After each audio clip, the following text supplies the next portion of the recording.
चिरां जिल्ला रुनिकाटा थाना आरो बेंटल खाजना मावख'नि सिङाव गोग्लैनाय रुनिकाटा बाजारनि दखरसे हाखौ लाना मोन्नैबो दोलो बिपिएफ आरो इउपिपिएल नि गेजेराव बेले-बेजे थासारि सोमजिदों।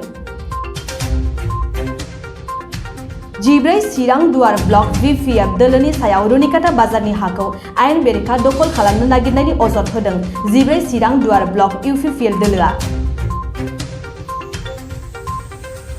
रुनिकाटा सप्ताहारि बाजाराव थानाय हायाव दिनै पुलिस बिफाननि मदद लाना इउपिपिएल आरो ओनसोलनि सुबुंफोरा गेटखौ खेवफैयो आरो बे हाखौ माखासे सुबुंफोरा राजखान्थि हान्जानि मुलाम्फानि थाखाय हगारनाय जानाय नङा होननानै बुङो।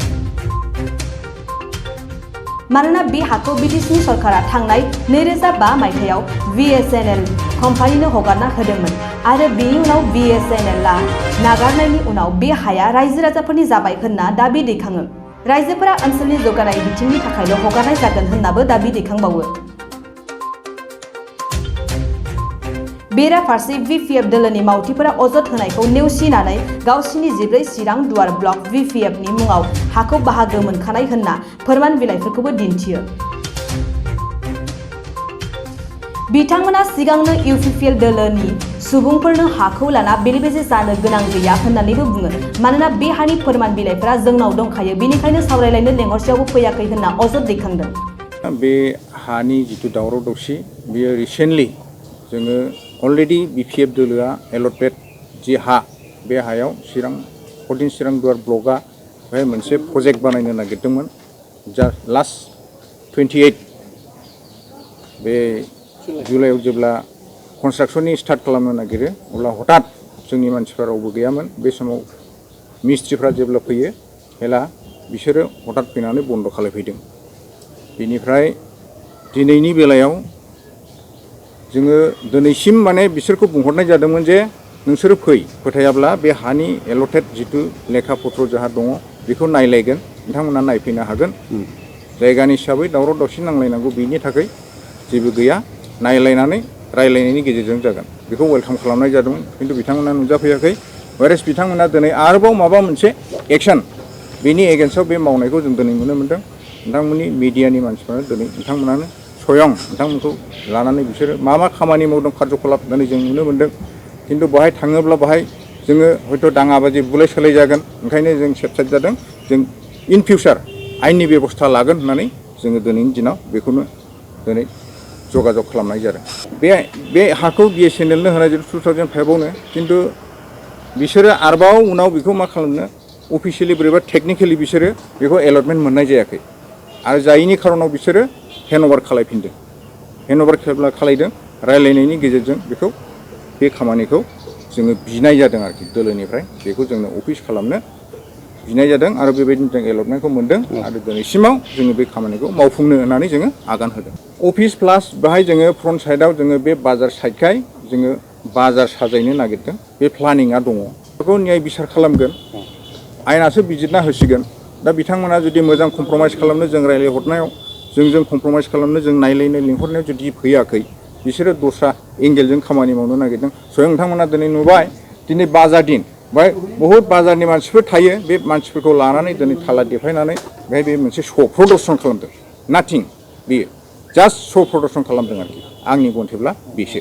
ओंखायनो बेहाय जोङो कन्डेम खालामदों बेखौ, बिथांमोनखौ जोङो रिकुवेस्ट खालामखादोंमोन बे नांलाय खमलायखौ खालामनाङा, नायलायनांगौ। जोंबो एरिया डेभेलपमेन्टनि खामानि मावदों।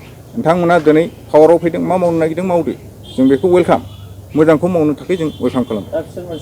बे बिसिनि खोथा, खिन्थु हाया बेखौथ' जोङो लिगेलि सोरनि हा बेखौ आयेनासो बिजिरना होगोन। बिसोरथ' बोफाय बोसि खालामदों, बिसिनि खोथा बियो। गुबुन फारसेथिं इउपिपिएल दोलोनिनो सासे गोख्रों दैदेनगिरियाबो फिन होयोदि बे हाया बिएसएनएलनो होनाय जादों आरो दाबो बिएसएनएलनिनो।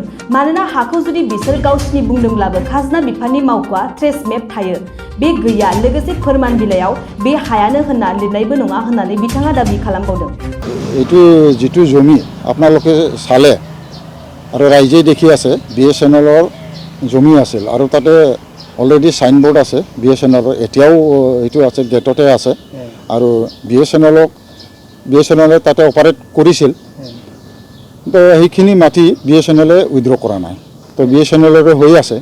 ইয়াত যদি সিহঁতে ক'ৰবাত এইখিনি এৰিয়াত ক'ৰবাত যদি দখল কৰিছে, সিহঁতৰ নামত যদি এলটমেণ্টটো আছে, তাতে এটা কি কয় ৰেভিনিউ ডিপাৰ্টমেণ্টৰ পৰা ট্ৰেছ মেপ বুলি কয় ট্ৰেছ মেপ থাকিব লাগিছিল আৰু যিটো ৰেভিনিউ ডিপাৰ্টমেণ্টত যিটো মেপ থাকে তাতে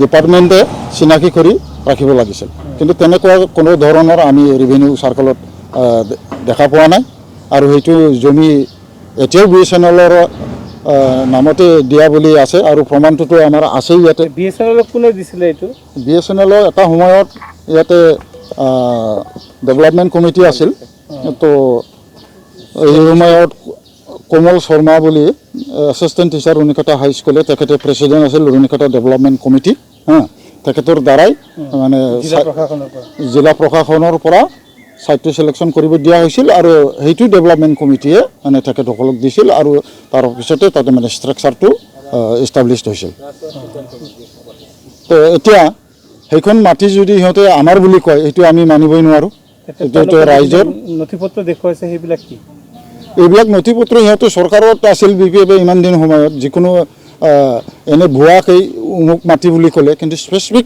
সেইটো এৰিয়া বুলি কোৱা নাই এইটো আপোনালোকৰ প্ৰথমতে মই ধন্যবাদ জ্ঞাপন কৰিছোঁ ইয়াত আহি কিন্তু এইটো ৰাজ্যৰ মানুহ আমি ৰাজ্য হৈ মই আহিছোঁ কিন্তু আমাৰ ইয়াতে আগৰ পৰা এইটো আপোনালোকে হিষ্ট্ৰীটো শুনিছেই যে যেনেকুৱা দিয়ে গৈছে হিষ্ট্ৰীটো ঠিক একেধৰণৰে তথাপিও তেওঁলোকে আজি মিছাকৈ ৰাতিৰ ভিতৰতে এই প্ৰচাৰখন মাৰি দিলে এইটো দুৰ্ভাগ্যজনক গতিকে আমাৰ পাব্লিকৰ স্বাৰ্থৰ কাৰণে এই মাটিটো এৰি দিব লাগে আৰু বতৰৰ মানুহ হ'ব লাগে কিবা যদি অনুষ্ঠান আহিব লগা হয় তেতিয়া আমি ইয়াতে কিবা পৰা অফিসবিলাক আৰু কাৰণে এইটো পাৰ্টিটো ৰাখিব লাগে আমি फाइभआवनो BTC गभर्नमेन्टआ बेखौ BSNL नामाव एलटमेन्ट खालामनानै होदोंमोन दा बे BTC गभर्नमेन्टआ एलटमेन्ट खालामनानै होनाय BSNL नामाव थानायखौ दा माखासे पावाराव थानाय मानसिफ्रा गावसिनि नामै लांनो नागिरदों दा बाहाय जोङो खुनु बेला जों बे हाखौ सोरबा व्यक्ति मानसिनो होनो हाया आरो अबेबा पार्टिनो जों होनो हाया